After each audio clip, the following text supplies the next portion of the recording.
नमस्कार. चंद्र राशीप्रमाणे कन्या राशींच्या व्यक्तींना जून 2025 या महिन्यासाठी मी आता मार्गदर्शन करणार आहे. कन्या राशींच्या व्यक्तींना धार्मिक आणि आध्यात्मिक बाबतीत या महिन्यात काही ॲक्टिव्ह पार्ट घ्यावा लागेल आणि त्यामध्ये त्यांचा विशेष खर्च होईल. त्यामध्ये काही दान किंवा त्याचप्रमाणे काही आध्यात्मिक कारणासाठी खर्च असं करावा लागेल असं या ठिकाणी दिसतं आहे. म्हणजे ती वेळच अशी येईल की त्यासाठी काही सहयोग आपल्याला द्यावा लागेल आणि त्यामधून एक विशेष आनंद आपल्याला मिळेल. त्यामध्ये आपल्याला सहभाग घेण्याचेही योग दिसून येतो आहे. तो सहभाग घेण्याचा योग आला तरी तोही आपण अवश्य घ्या. थोडक्यात एखादा तीर्थाटन किंवा यात्रा किंवा आपल्या आध्यात्मिक किंवा धार्मिक ठिकाणी भेट द्यायचा योग आला तर अवश्य घ्या. त्यातून तुम्हाला पुढील आयुष्यासाठी काहीतरी तिजोरीत जमा करता येईल, म्हणजे पुण्यसंचय करता येईल असं मला या ठिकाणी सांगायचं आहे. कारण हा महिना असे योग दर्शवत आहे. विशेष करून या महिन्यामध्ये जे आध्यात्मिक ज्यांचा एक पायंडा म्हणजे प्लॅटफॉर्म आहे त्यांनी या महिन्यामध्ये विशेष प्रगती करायला हरकत नाही. आपल्या गुरूंची साथ, गुरूंची संगत आणि त्याचप्रमाणे त्यांची उपासना करून आध्यात्मिक प्रगती त्यांनी या महिन्यात करावी. कन्या राशींच्या व्यक्तींना आम्ही असं सांगू इच्छितो की या महिन्यामध्ये आपलं स्वतःचं आरोग्य आपल्याला चांगल्या प्रकारे साथ देणार आहे.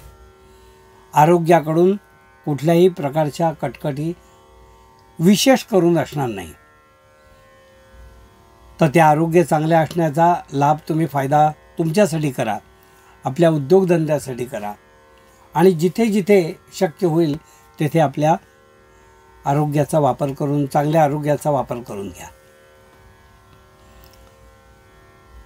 आपला उद्योगधंदा आणि अशा ज्या गोष्टी आहेत त्यामध्ये भागीदारीमध्ये जास्त आपल्याला फायदा होईल असं या ठिकाणी दिसून येत आहे. त्यानिमित्ताने जॉईंटली कुठेतरी टूर करावी लागेल, कुणाला भेटी द्याव्या लागतील किंवा मोठमोठ्या मीटिंग्स कराव्या लागतील असं दिसून येत आहे. तर तशी जर संधी असेल तर त्याचा संधीचं सोनं करण्याचा प्रयत्न करा. आपला उद्योग, लघुउद्योग वाढवण्याचा प्रयत्न करा. जे कोणी नोकरदार व्यक्ती आहेत त्यांनी आपल्या नोकरीमधून कधीकधी आपल्या कामाचा उदो करावा लागतो आपणच. ती वेळ आता येऊन ठेपली आहे. कारण तुम्ही जर तुमच्या कामाचा गाजावाजा केला नाही तर ते लोकांपर्यंत पोचणार नाही. आणि आता सामाजिक माध्यमं अशी आहेत की त्या करून तुम्ही गाजावाजा करू शकता. तर आपल्याच कामाचा आपल्याला गाजावाजा करावा लागेल आणि त्यात तुम्ही कमी पडू नये. कारण त्यात कमी पडलात तर तुम्ही पुन्हा झाकलेलेच राहाल, ते कोणापर्यंत जाणारच नाही. म्हणून आपल्या कामाची दखल आपण घ्यायची आणि इतरांना घ्यायला लावायची. हे तुम्हाला या महिन्यात करावं लागेल, जे नोकरदार मंडळींनी अवश्य करावं. लघुउद्योग करणारे जे मंडळी आहेत, जे रोजच्या रोज रोजंदारीवर काम करतात, त्यांना या महिन्यामध्ये खूप काम राहील. एवढं काम राहील की त्यांना आराम करायला फुरसत मिळणार नाही. पण आपल्या आरोग्याकडे लक्ष द्या. अति काम, कारण पावसाळा वगैरे आहे, आपल्या आरोग्याकडे पण लक्ष द्या. अति काम टाळा, पण जेवढं आवश्यक आहे, जेवढं करू शकताय तेवढं अवश्य करा. शिक्षण क्षेत्रात जी मुलं आहेत, म्हणजे शिक्षण घेत आहेत, त्यांनी आपले जे मित्रमंडळी आहेत ते आपल्याला कुठे अडचण तर ठरत नाहीत ना आपल्या अभ्यासाला, त्याच्यावर लक्ष द्या. म्हणजे ते आपल्याबरोबर गप्पा मारायला आले म्हणून आपण आपला अभ्यास सोडा असं काही करू नका. त्यांना स्पष्ट सांगा की ही माझी अभ्यासाची वेळ आहे, मी इतक्या वाजता फ्री होईन, त्यानंतर आपण भेटू. हे जर आपण बोलला नाहीत तर तुमचा वेळ वाया जाईल. आणि ही जी सुरुवात आहे, म्हणजे अभ्यासाची सुरुवातीचा हा महिना आहे, तर त्यामध्ये एक प्रकारे तुमचं डायव्हर्जन होईल. म्हणून आपल्या अभ्यासाकडे दुर्लक्ष करू नका असं या ठिकाणी मी तुम्हाला सांगतोय. ज्यांचे विवाह असे जे काही ठरलेले वगैरे लोक असतील त्यांना थोडीशी वादावादीचे प्रसंग होतील असं दिसून येत आहे.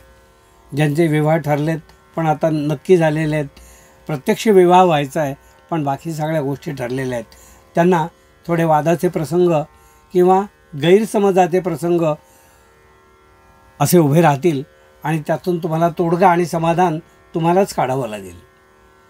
कारण या ज्या गोष्टी असतात त्या मानवनिर्मित असतात, त्यामुळे त्या आपल्यालाच सोडाव्या लागतात.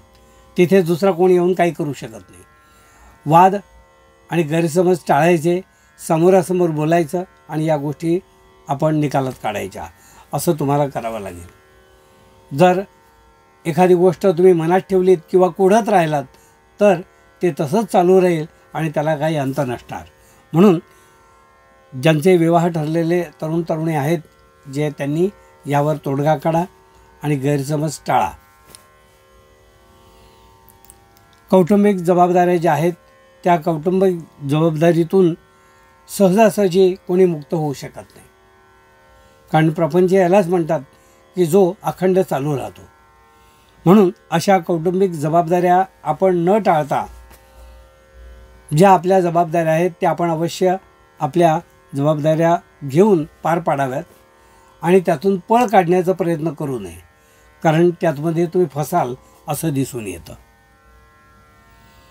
कन्या राशींच्या व्यक्तींना मी असं सांगू इच्छितो की या महिन्यामध्ये तुमचं उत्पन्न किंवा आवक जी आहे त्यामध्ये काही चिंता करण्याचं कारण नाही आहे, पण खर्चाला थोडा लगाम घालायला हवा. ज्यांची स्वतःची वाहनं आहेत किंवा स्वतःचे काही वाहन स्वतःसाठी किंवा धंद्यासाठी असे जे काय आहेत त्यांना या महिन्यात वाहन खर्च दिसून येत आहे. म्हणजे त्याची काही कामं निघतील आणि त्यामध्ये थोडासा जास्त पैसा खर्च करावा लागेल असं या ठिकाणी दिसून येतं. या महिन्यामध्ये आपल्या बुद्धीच्या जोरावर आपण जे काही कराल, म्हणजे विशेषतः कोर्ट कचेरी वगैरे जे काही असेल त्यामध्ये तुम्हाला यश मिळेल. म्हणून जे पूर्वीपासून प्रकरणं जी चालू आहेत त्याच्या निकालाकडे आता लक्ष द्या आणि ते लवकरात लवकर हातावेगळं करा. हे होतं कन्या राशींच्या व्यक्तींना मार्गदर्शन.